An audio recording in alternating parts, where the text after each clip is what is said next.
Good evening and welcome to the Lagos studios of IATV. I am Adegboyega Labiran with the news. Lagos State Governor Akinwumi Ambode on Friday congratulated his counterparts in Ekiti, Kayode Fayemi, and Kebbi State, Atiku Bagudu, on their emergence as chairman of the Nigerian Governors Forum, NGF, and Progressive Governors Forum, PGF, respectively. Governor Ambode, in a statement signed by his chief press secretary, Habib Haruna, described their emergence as fitting and well-deserved, adding that both being governors from the Progressive Fold was not only a positive sign for the party, but also a good omen for democracy in Nigeria. He urged other state governors to rally around both men and work together for the greater interest of the country. The Federal Road Safety Corps on Friday evening announced that the closed sections of the Lagos-Ibadan Expressway has been opened for public use. The Ogun State Sector Commander of FRSC, Clement Oladele, that is known in a statement signed by the Corps Route Commander, Florence Okwe. He restated that the closure of some sections of the Ibadan-Ban carriageway from Magboro to Kara, Ibafu, was to enable the construction company speed up work. He, however, advised motorists to cooperate with the Traffic and Emergency Agency working on the entire corridor to ease traffic. The Lagos State Police Command has arrested the general manager of an unnamed company, Ade Shegun, for allegedly stealing over 10 cars belonging to his previous employers.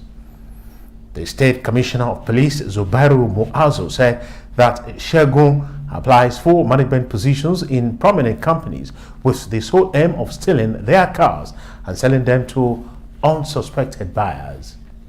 Muazu stated that investigation led to the arrest of the suspect at his new place of work, where he was employed as the general manager, adding that Shegun confessed to stealing cars from his previous employers during interrogation. And a Bute Metta Magistrate Court in Lagos has ordered the remand of one Femi Aderomu in prison for allegedly beating a teenager to death. Aderomu, a 29-year-old man, committed the offense on May 15 at number 1 Africa Road, Ikpori, where he allegedly beat up the teenager to death. The magistrate, Tolu Agbona, remanded the defendant in Ikoyi prison and ordered that the case file should be sent to the Lagos State Director of Public Prosecutions for advice. Agbona adjourned the case until June 26th. The Supreme Court has dismissed the appeal filed by the People's Democratic Party, PDP, and its governorship candidate in Ekiti State, Kolapo Olushola Eleka, challenging the victory of Governor Kayode Fayemi. Affirming Fayemi's election, the five-man panel of the Supreme Court, led by the acting Chief Justice of Nigeria, Justice Tanko Muhammad, unanimously held that the appeal challenging the outcome of the poll lacked merit. Justice John Okoro, who read the lead judgment, affirmed the judgments of both the Ekiti Election Tribunal and the Abuja Division of the Court of Appeal, which had both dismissed the petition challenging the outcome of the July 2018 poll. The Independent National Electoral Commission, INEC, declared that Fayemi and the All Progressive Congress poll a total of 197,459 votes to defeat Olushola Eleka and the PDP, who placed second with 178,121 votes in the July 14, 2018 elections. Still in Ekiti State, an Ado-Ekiti Chief Magistrate Court has remanded an 18-year-old man, Emeka Emmanuel, for allegedly molesting a 7-year-old girl. The police prosecutor, Inspector Johnson Okwade, told the court that Emmanuel assessed boy at the post office area of the BC Market at Ado-Ekiti, allegedly lured the girl with money and molested her. Okwade said the accused, who is standing trial for rape, allegedly committed the offense on May 11, 2019. He said the offense contravened Section 31 of the Child Right Law of Ekiti State, 2012. The prosecutor urged the court to remand the accused in prison pending legal advice from the Office of the Director of Public Prosecutions, and plea of the accused was not taken. And now to Ondo State. Pensioners in the southwest region of Nigeria have threatened to drag state governors to court over unpaid gratuities and pensions. This, among others, was the resolution reached at the Southwest Zonal Council meeting of the Nigerian Union of Pensioners in Akure, the Ondo State capital. The senior citizens frowned at the inability of state governors to harmonize and pay their gratuities, which they claim has led to untimely death of some of them who couldn't pay medical bills. To this end, the pensioners are said to drag state governors in the region to court over inability to pay their gratuities. The Nigerian Union of Pensioners has decided to test certain parts of the Constitution of the Federal Republic of Nigeria in a competent law court. We want to determine whether it is constitutional that state governors should not pay gratuities and the senior citizens also lamented the case for life pensions for public office holders, want President Muhammadu Buhari to look into huge allowances paid to federal lawmakers. Part-time, but we are saying here that they should be placed on salary levels. You will see that the rush for political offices will reduce drastically. these senators, instead of cutting their salaries, they are adding to the balloon it, where somebody cannot be paid 30,000. The pensioners also gave their support for local government autonomy. And now to Osun State. Journalists must not fail in their responsibilities to ensure consolidation of the country's democracy despite various challenges confronting the nation. The Director, Intercampus and Public Affairs of the Osun State University, Professor Tony Olusoya, stated this at a public lecture on Democracy at 20, organized by the Osun NUJ Correspondent Chapel. Speaking on the topic, analyzing emerging trends in Nigeria's democratic journey, Professor Olusoya wants journalists to stand on the side of the people to deepen democracy. It's not something you can finish one time and say, we have achieved democracy, and it's something. The press today should also need to go beyond being seen as partisan. Because what I've seen over time in our democratic sustenance or struggle, at least post-1999 today, is that the press is beginning to move towards a government in power.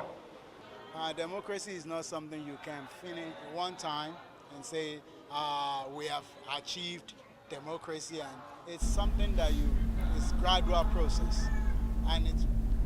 Participants believe the country is gradually maturing, but want government to invest more in human capital. Our civilian regime is better than the best military dictator. The worst military regime, the best military regime is worse than the worst civilian regime. If we periodically assess our democratic development, we have a consensus as a stakeholder on how to improve on our democratic process. Having resolved that democracy is the best choice for Nigeria and that democracy is the best form of government in any part of the world. And we consider newsmen as conscience of the public. Individual with statutory obligation of putting government. The event was attended by academics, political functionaries, students, and members of the public. Commercial motorcyclists, popularly known as Okada riders, stormed the streets of Osogbo in Osun State to protest additional 200 naira daily ticket fee allegedly introduced by the state government. The protesters converged on the popular Olaya Junction and later proceeded to the office of the governor to register their grievance in a peaceful demonstration. With leaves in their hands, the protesters described the alleged additional 200 naira daily ticket fee as a heavy burden which they cannot afford to pay. Some of them said that they are resolved to be law-abiding citizens in the face of the nation's economic challenges led them to commercial motorcycling, calling on the government to rescind its decision. However, the management of the State Internal Revenue Service has reportedly issued a release to reverse the increment. What we are doing here is we are protest because all our leaders, they are give us tickets per 200 naira per day, which is too much. Please, we beg our governor, Mr. Isiaka Oyetola, to help us. This one before, they said we should pay 500 naira, which is a year. And this morning we are out working, and we still met this all those ticket people. They brought this one out. Also, they said we should pay this one to 200 naira every day, which is 6,200 more monthly. That is it. Another one, we still have another one which is 50 naira. 50 another one here a day also. And we are here to protest. We are not here to fighting.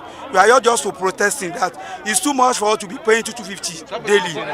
We are paying 250 daily. You want government to put it, each one is 50 naira. And now the stock market report. On the strength of instructions from investors, stockbrokers traded in a total of 294 million ordinary shares valued at 6.6 billion naira. At the close of activities on the floor of the Nigerian Stock Exchange, GT Bank PLC led the activity chart with 54.76 million ordinary shares valued at 1.7 billion naira. UBA PLC came second on the activity chart with 46.17 million ordinary shares valued at 262 million naira. Nestle Nigeria PLC topped the gainers chart with 35 naira to close trading at 1,400 naira. ETI came second with a 90 kobo gain to close at 10 naira 5 kobo. On the losers chart, MTN Nigeria PLC dropped 9 naira to close trading at 140 naira. Dangote Cement also dropped 5 naira to close dealings at 200 naira. Osha Index closed today's trading at 30,881.29 points, all in a total of 4,352 transactions, while market capitalization came to a close at 13.6 trillion naira. And that's the size of our package from the Lagos studios of IATV. I am Adegboyega Laberon, thanking you for finding time to join us, and now returning you to our studios in Ibadan for the rest of the news. Good evening.